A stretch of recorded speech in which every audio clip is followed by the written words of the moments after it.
कभी सोचा है कि एक तेज गेंद की स्पीड कैसे नापते हैं या हमारी पृथ्वी अपनी धुरी पर कैसे घूमती है?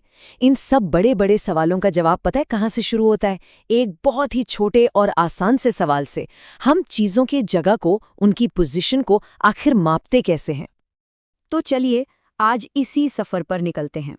हम ये समझने से शुरू करेंगे कि हमें मापने की ज़रूरत ही क्यों पड़ी, और फिर देखेंगे कि कैसे ये एक छोटा सा आइडिया हमें पूरे ब्रह्मांड के रहस्यों को समझने में मदद करता है।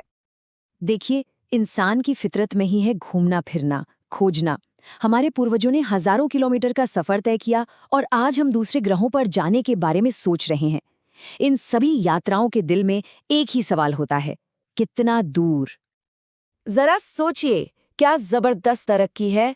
हजारों साल पहले पैदल चलने से लेकर आज मंगल पर रोवर भेजने तक। लेकिन एक सवाल हमेशा हमारे साथ रहा, पुराने जमाने में लोग कैसे जानते थे कि वो कितनी दूर आ गए हैं, और आज हम स्पेस में अपनी दूरी कैसे नापते हैं? चलिए इस बड़ी सी दुनिया की प्रॉब्लम को एक छोटे से क्लासरूम में देखते हैं, जहां एक डेस्क को लेकर दो दोस्तों के बीच एक मजेदार झगड़ा हो रहा है। मिलिए पहेली और बूझो से। इनकी प्रॉब्लम शायद कभी न कभी हम सबकी रही है। अपनी डेस्क को बराबर कैसे बांटें ताकि कोई लड़ाई ना हो। तो उन्होंने एक देसी तरीका निकाला, गिल्ली डंडा।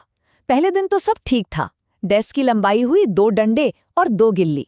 लेकिन असली मजा तो तब आया जब उनका पुराना वाला गिल्ली डंडा खो गया। अब नए सेट से नापने पर लंबाई निकली 2 डंडे और बस 1 गिल्ली, और थोड़ी सी जगह भी बच गई। बस यहीं से शुरू हो गई असली कंफ्यूजन। और पता है, ये सिर्फ पहेली और बूझों की कहानी नहीं है। हजारों सालों तक पूरी दुनिया इसी कंफ्यूजन में जी रही थी। लोग अपने हाथ, बालिश और कदमों से चीजें नापते थे। जरा सोचिए, कितना गड़बड़ झाला होता होगा जब हर किसी का हाथ या कदम अलग अलग साइज का हो। तो यहाँ एक बहुत बड़ा सवाल खड़ा होता है, अगर सबका नापने का तरीका ही अलग अलग है, तो फिर बिजनेस, साइंस या कोई भी बड़ी चीज बनाना कैसे मुमकिन होगा? हम किसी बात पर कभी एकमत कैसे हो पाएंगे? इस सदियों पुरानी समस्या का हल एक ऐसे जबरदस्त आइडिया में था जिसने दुनिया को हमेशा के लिए बदल दिया। एक ऐसा पैमाना बनाना जो हर किसी के लिए, हर जगह बिल्कुल एक जैसा हो। और हमारी कहानी का हीरो है मानक इकाई या स्टैंडर्ड यूनिट। ये एक ऐसा जादुई पैमाना है जो कभी नहीं बदलता, चाहे कोई दिल्ली में हो या न्यूयॉर्क में। आज की पूरी टेक्नोलॉजी और साइंस इसी की नींव पर टिकी है। इस स्टैंडर्ड तक पहुंचने का सफर भी बड़ा दिलचस्प रहा है।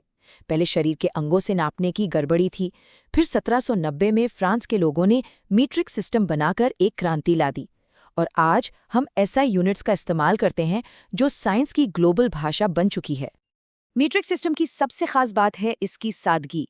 लंबाई की मेन यूनिट है मीटर। लंबी दूरी नापनी है तो 1000 मीटर का 1 किलोमीटर बना लो, और छोटी चीजों के लिए मीटर को 100 हिस्सों में तोड़कर सेंटीमीटर या 1000 हिस्सों में तोड़कर मिलीमीटर बना लो। सब कुछ 10 के हिसाब से चलता है, जिससे हिसाब किताब बच्चों का खेल बन जाता है। तो अब हमारे पास एक भरोसेमंद पैमाना तो है, लेकिन क्या इतना काफी है? बिल्कुल नहीं। सबसे अच्छा टूल भी बेकार है अगर हमें उसे सही तरीके से इस्तेमाल करना ना आता हो।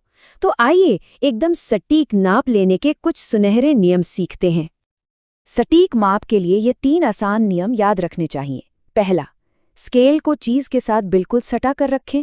दूसरा, अगर स्केल का 0 वाला सिरा टूट गया है तो कोई बात नहीं, 1 सेंटीमीटर से नापना शुरू करें और आखिर में जो भी माप आए उसमें से 1 घटा दें। और तीसरा, जो बहुत जरूरी है, हमेशा निशान के ठीक ऊपर से देखें, तिरछे होकर नहीं। तिरछा देखने से माप गलत दिख सकता है, जिसे लंबन त्रुटि कहते हैं। लेकिन जिंदगी हमेशा सीधी लाइन में तो नहीं चलती है ना? तो घुमावदार चीजों को कैसे नापें? इसके लिए एक बहुत ही मजेदार जुगाड़ है। बस एक धागा लीजिए, उसे घुमावदार रास्ते पर बिछाते जाइए। जहां वो खत्म हो वहां निशान लगाइए और फिर धागे को सीधा करके स्केल से नाप लीजिए। है ना कमाल का आइडिया? बढ़िया।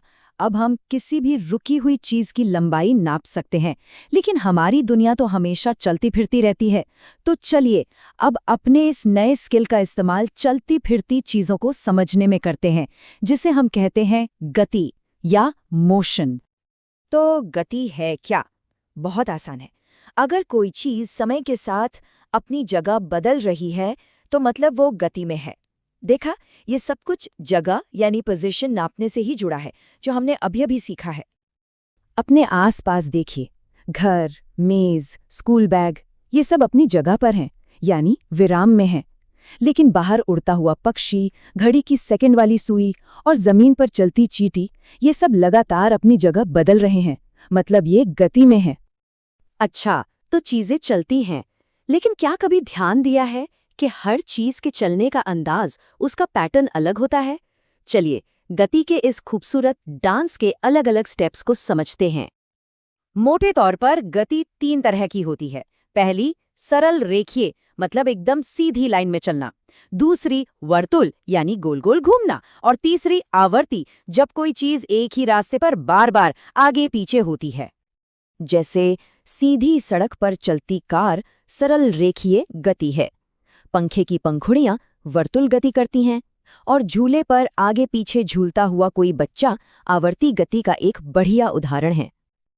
और अब आती है सबसे दिलचस्प बात। अक्सर एक ही चीज में एक से ज्यादा तरह की गति होती है। जैसे चलती हुई साइकिल का पहिया, वो गोल गोल भी घूम रहा है, जो कि वर्तुल गति है, और साथ ही सड़क पर आगे भी बढ़ रहा है, जो सरल रेखीय गति है ना मजेदार? तो देखिए, हमने शुरुआत कहाँ से की थी और हम पहुंच कहाँ गए। एक डेस्क बांटने की छोटी सी प्रॉब्लम से शुरू करके हमने दूरी नापना सीखा, और इस एक हुनर ने हमें चींटी के चलने से लेकर ग्रहों के घूमने तक इस ब्रह्मांड की हर हरकत को समझने की चाबी दे दी है।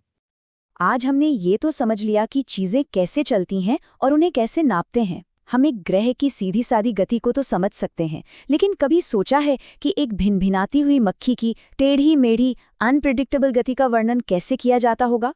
ये एक ऐसा सवाल है जो हमें फिजिक्स की और भी गहरी और रोमांचक दुनिया में ले जाता है। इस पर सोचिएगा जरूर।